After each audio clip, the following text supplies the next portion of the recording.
近年產業綠色變革成為咗大趨勢，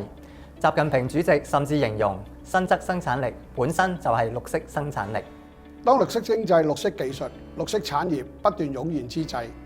綠色化已經唔單止係人類嘅對大自然負責任嘅路徑，更係當前同今後最富前景嘅發展領域之一。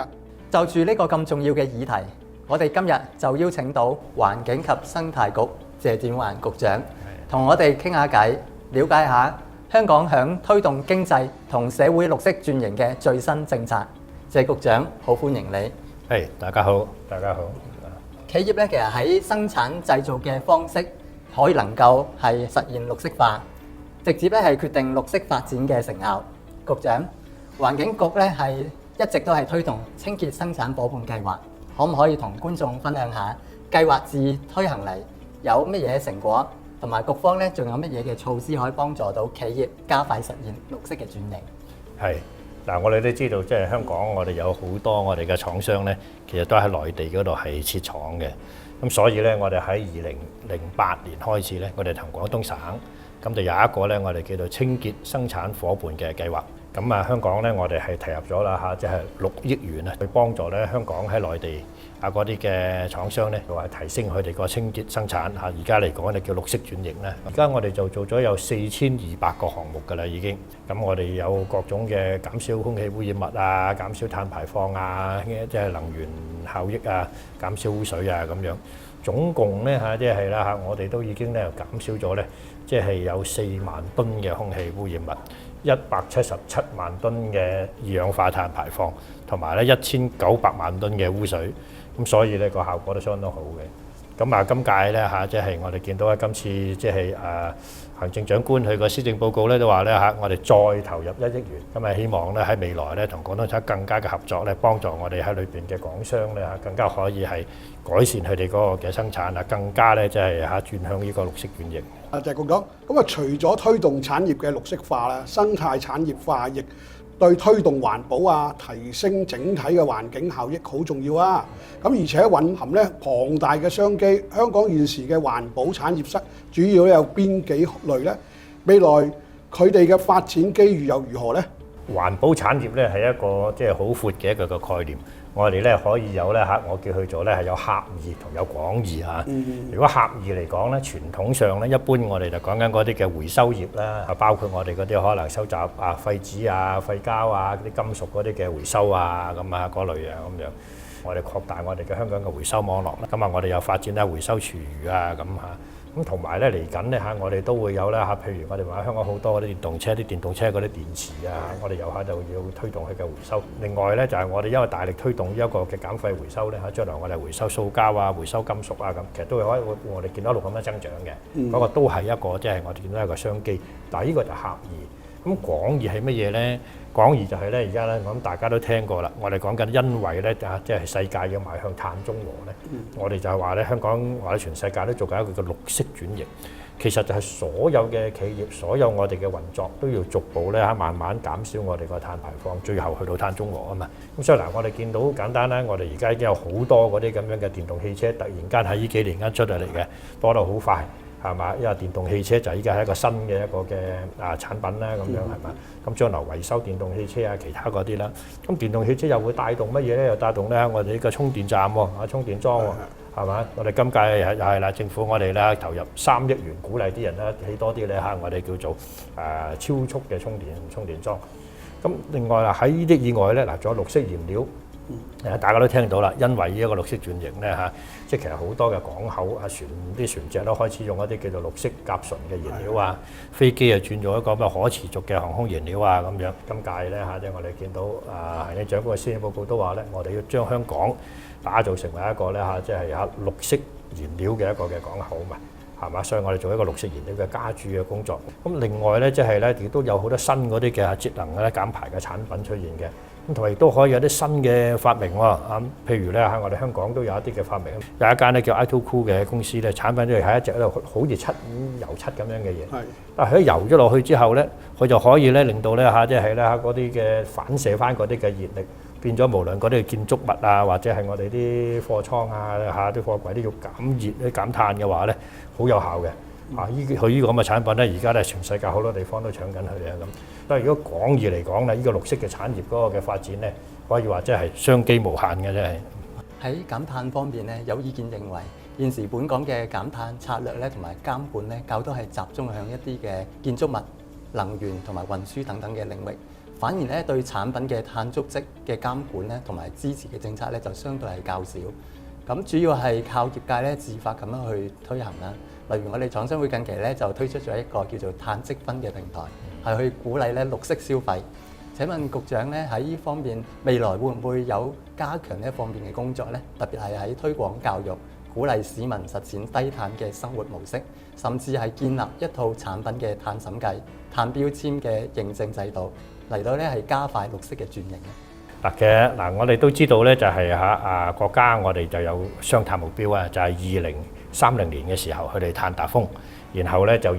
年嘅時候咧要去到碳中和。碳達峰嘅意思即係話咧嗰個碳排放增加咧，去到2030年唔好再增加啦，之後要下降啊咁樣。嗱，我哋香港其實我哋喺2014年嘅時候咧已經碳達峰㗎啦。同埋咧我哋如果同嗰個嘅峰值比較咧，其實我哋而家個碳排放咧已經係減少咗咧大約1/4。唔單止係咁，我哋今時今日咧，我哋嘅人均碳排放咧，就大約係每年咧就大約係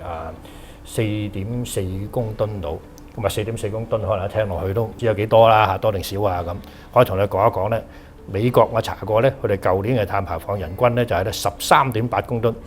我哋4.4。嗱，歐洲成日話佢哋環保好好啊，係嘛嚇？佢哋咧都6.8公噸，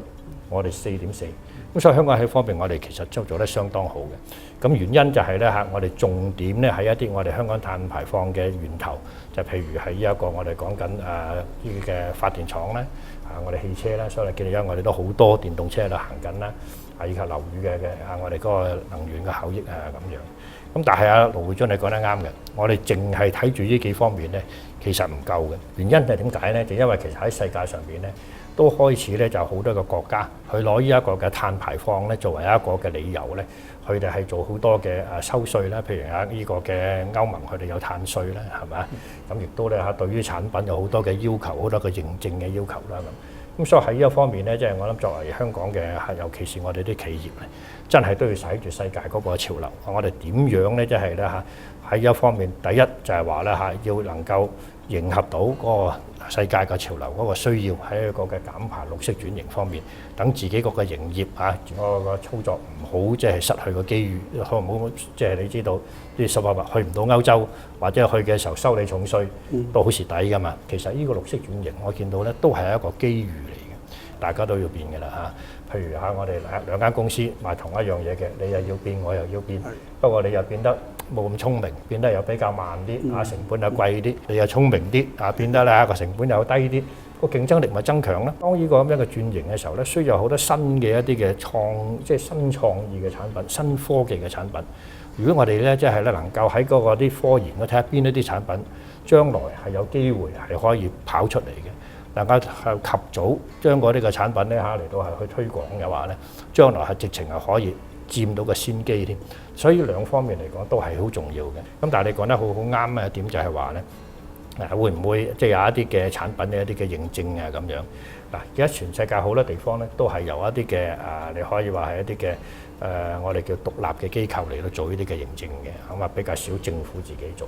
咁但係咧好多時候咧背後都需要好多一啲嘅技術嘅資料要點樣做嗰啲，咁我哋政府亦都有比較多一啲方面嘅資訊啦咁，所以我覺得將來其實我哋同廠商會係可以好多合作嘅空間嘅，喺嗰個認證同宣傳咧，我哋可以做得更加嘅闊、更加嘅深，更加幫到我哋嘅企業咧一方面可以咧喺呢個競爭裏邊唔好輸俾人，第二方面咧更加把握呢個機遇做好做大添。局長即係原來我哋嘅碳嘅減排係好做得好好嘅呢個真係要多啲出去宣傳下。咁另外其實喺其他嘅粵港澳大灣區嘅城市咧，都係好積極咁樣配合中央政策咧，係去努力咁樣形成綠色嘅低碳循環經濟嘅體系。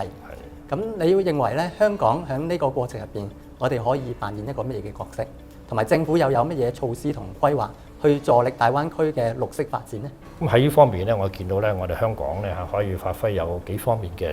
作用嘅。第一個咧就係咧頭先我都講到啦，喺呢個嘅節能減排嗰方面咧，香港我覺得行得早少少。變得有好多嘅經驗咧，我哋可以同即係內地嘅朋友咧嚟到係去分享嘅，分享因為我哋做得行先一啲啊咁樣係。咁啊，另外一方面咧就係咧，香港我覺得我哋有一個好獨特嘅位置，我哋成日都話咧我哋背靠祖國，聯通世界。嗱，呢個唔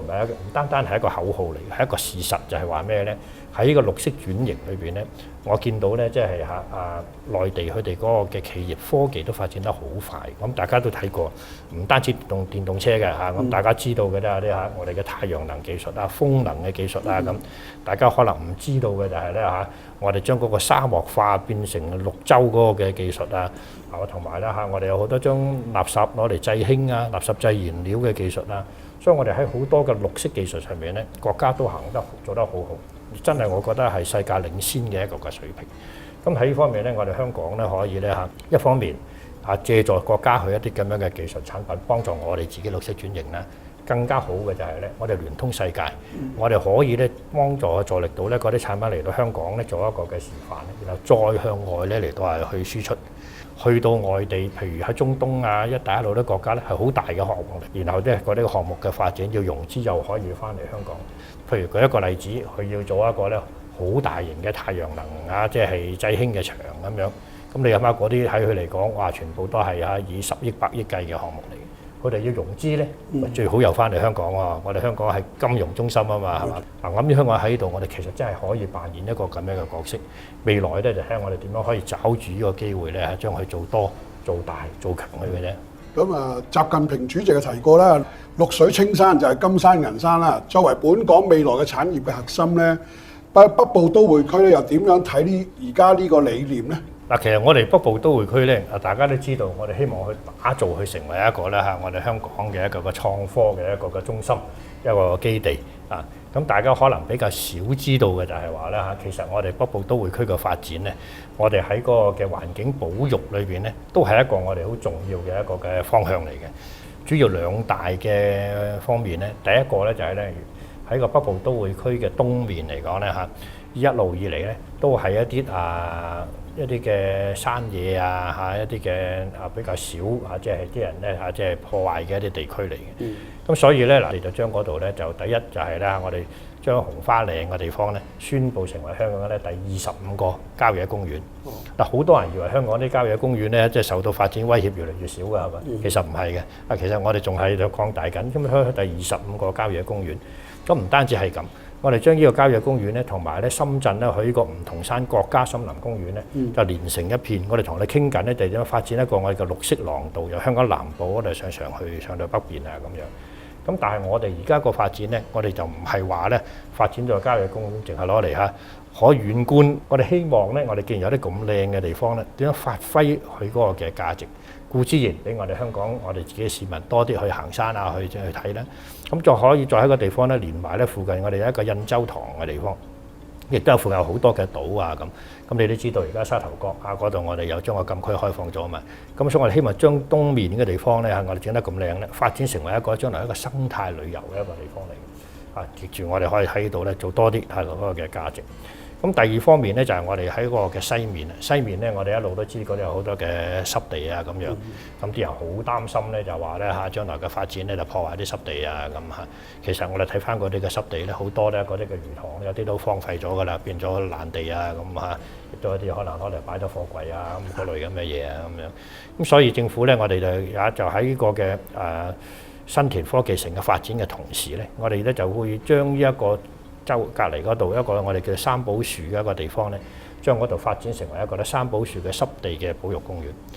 咁呢個咁樣嘅發展咧就係咧政府會修復翻嗰啲破壞咗嘅地方，建立翻一個嘅濕地嘅系統咁樣咁而將來咧，我哋有一個新概念咧嚟到做一個濕地嘅公園嘅喎。咩新概念咧？就第一固之然我哋係保育啦回復即係修復翻啲濕地啦。咁第二我哋希望咧喺嗰度咧可以咧係發展一啲嘅香港嘅淡水魚嘅養殖業。第三就係咧一個咁嘅地方咧有一個咁大型嘅一個嘅濕地公園系統咧，其實世界上係少有嘅。我哋亦都希望可以喺度咧發展生態嘅旅遊。咁變咗咧又係咧善用一啲土地嘅價值。咁所以成個北部都會區咧，我哋唔單止係話咧，即係嚇，定係話去創科嘅發展啊，城市嘅發展，我哋都喺嗰個保育方面咧，我哋係連埋我哋成個發展嘅規劃一齊嚟到做。我哋要打造咧人與自然和諧共生。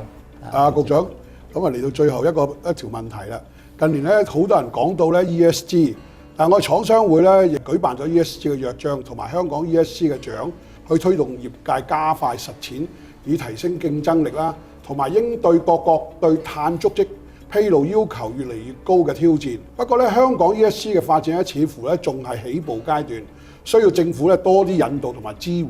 局長，嚟緊嘅政府會點樣促進本地嘅 ESG 發展方面啦？另外咧，畢竟成一個 ESG 嘅生態系統好闊嘅，唔係只係講環保，或者仲係要包括社會同管治，亦牽涉咗標準法規審核同埋認可嘅制度。當局會唔會設立一些跨部門嘅小組去統籌呢？咁啊，有好多人咧就以為咧，即係 ESG 話下點解強加啲嘢喺我身上邊啊，搞到我麻煩咧，做生意都好忙噶啦嘛，但係仲要顧你啲咩 ESG 咁樣啊？嗱，其實我簡單講下個概念。其實個概念咧就唔係我哋強加啲嘢俾佢，而係因為嗰個氣候變化可能影響佢嘅操作嘅。第一有兩方面嘅，第一就係我叫做咧係喺一個嘅基本方面咧。你自己嗰啲嘅產業，你自己嗰個嘅廠房啊操作，會唔會受到呢個氣候變化影響先？係咪？咁同埋咧，會唔會你嗰啲企業大風吹嘅時候冧咗冇咗㗎？咁頂唔頂得順㗎？咁另外就係咧，佢諗得多少少喎？咦，我上游我買嗰啲咁樣嘅原料，會唔會因為氣候變化嘅緣故冇得賣㗎？將來越嚟越貴㗎。下游會唔會因為氣候變化嘅緣故即係我嗰啲嘅 customer 到時都唔啱啦，都唔要我呢啲咁嘅產品㗎。咁呢啲嘅嘢咧，佢都要諗嘅。第二點咧，佢要諗嘅就係話咧，即係咧個外圍嗰個變化。剛才我哋都講過啦就係話咧個外圍嘅變化，包括第二度嘅法規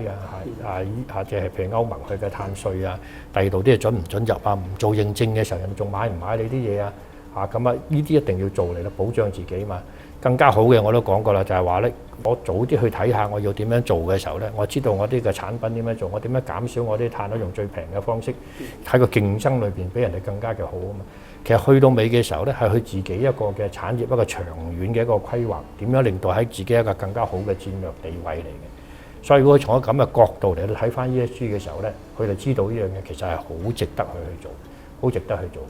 嗱，其實我哋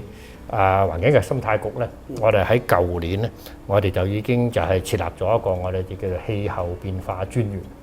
咁氣候變化專員咧佢嗰個嘅其中一個重要嘅工作咧就係向不斷嘅出邊不同嘅團體、不同嘅界別，就係咧宣傳同埋講解咧，即係呢個氣候變化帶嚟所有嗰個嘅我哋需要做啲乜嘢啊咁。咁其中一樣咧，我都相信咧就係咧好可以同廠商會多啲嘅合作，因為你哋都好多會員喺呢方面咧，我哋多啲嘅同你哋做宣傳教育，幫助佢哋咧認識同埋點樣去做 ESG。我相信對於我哋嘅企業將來更加做得更加嘅好，更加嘅成功，有更加有競爭力咧，真係好有幫助。好多謝局長今日同我哋嘅分享，等我哋了解到政府喺推動綠色發展方面嘅決心同埋部署。但係社會發展全面綠色轉型並唔能夠淨係單靠政府嘅一己之力，仲要企業同市民共同承擔責任，用實際行動去改變先可以實現。向下一節，我哋就會請嚟一啲企業分享點樣由佢哋做起，將綠色低碳嘅理念融入響營運同埋業務之中。我哋再次感謝謝展寰局長同我哋分享，多謝晒局長。咁我哋富臨集團係喺1992年成立啦。咁由一間初嘅18張枱嘅火鍋店，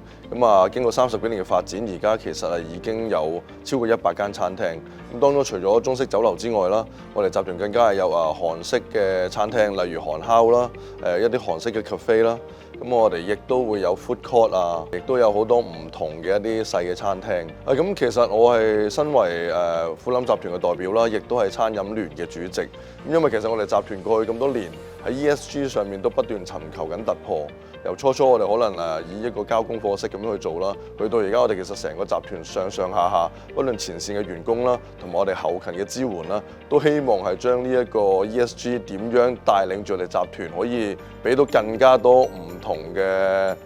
一啲創新嘅優勢，或者俾到一啲嘅利益俾我哋嘅持份者，咁我哋都喺呢方面繼續努力咯。咁尤其是以我哋餐飲業嚟講，其實對環境嘅影響係非常之大嘅。其實我哋一間餐廳用水、用電、用呢啲能量啦，嘅量係非常之犀利啦。咁所以其實我哋過去我哋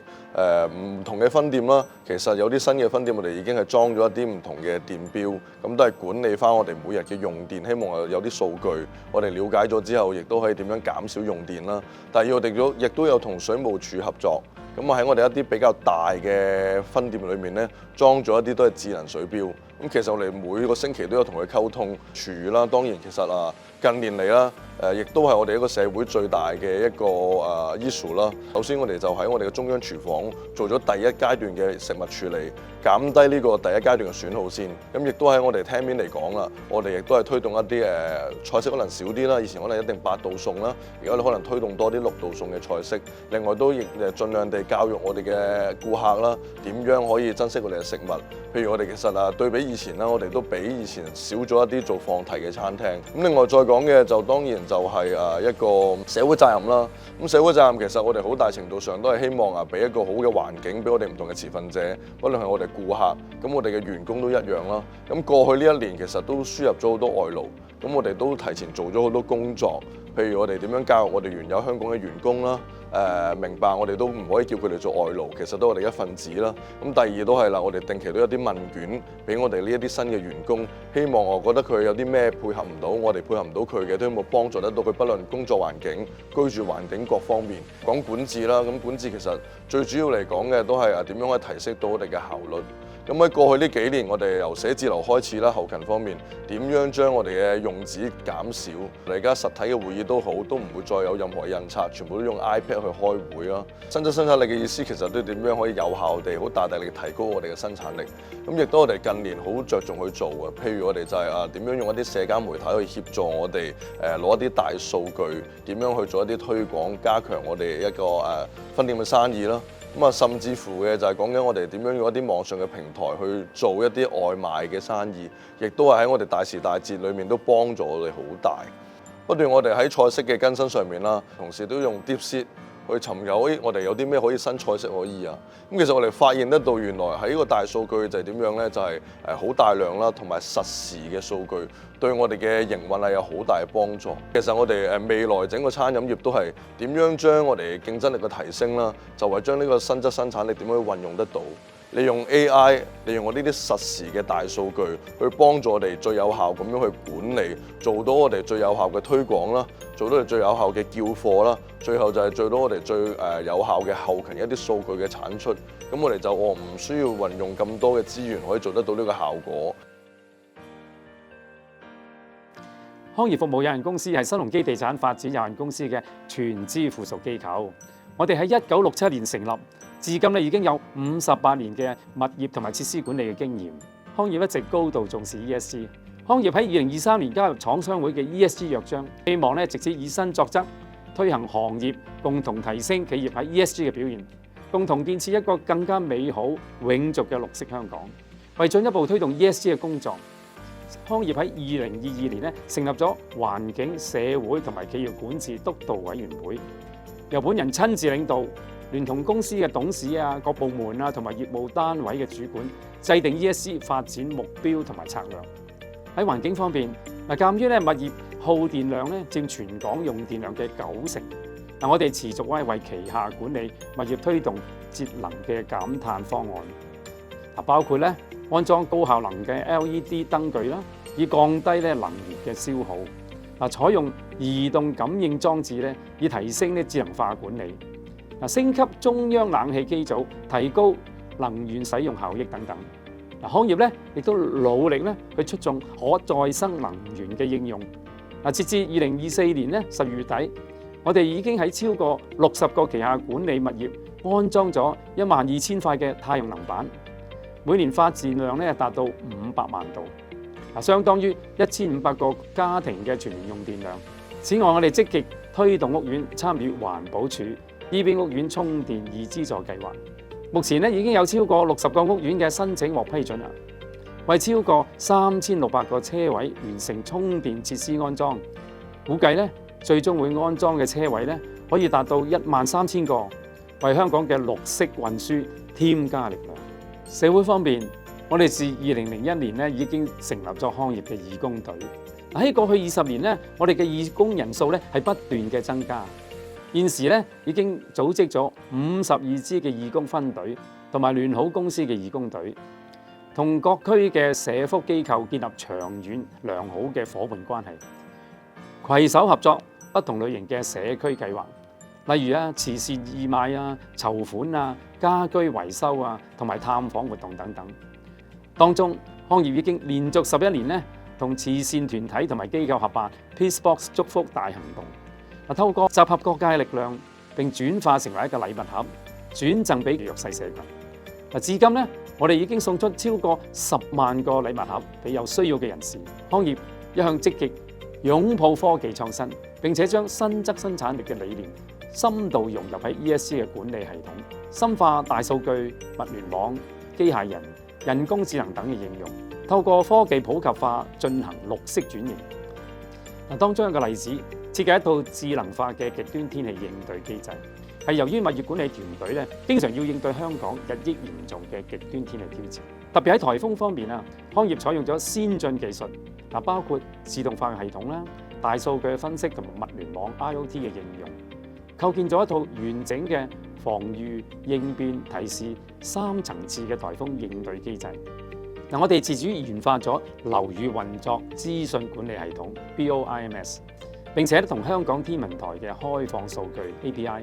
無縫對接，能夠全天候24同埋7即時收集同埋更新氣象資訊，同時結合物業管理網絡，為員工提供即時嘅預警、工作提示同埋監察。呢個系統可以喺極端天氣嘅條件之下協助管理團隊快速執行預防、應變、通報、管理、監測、分析同埋安全評估等等嘅關鍵決策，就實現2050年前達至碳中和嘅承諾。康業已經制定階段性嘅目標，支持政府4大減碳嘅政策略，將繼續以為未來服務，為可持續發展目標，致力為客戶提供更加安全同埋美好嘅居所，創造更加優質嘅生活品味，共建更加和諧同埋永續嘅社區。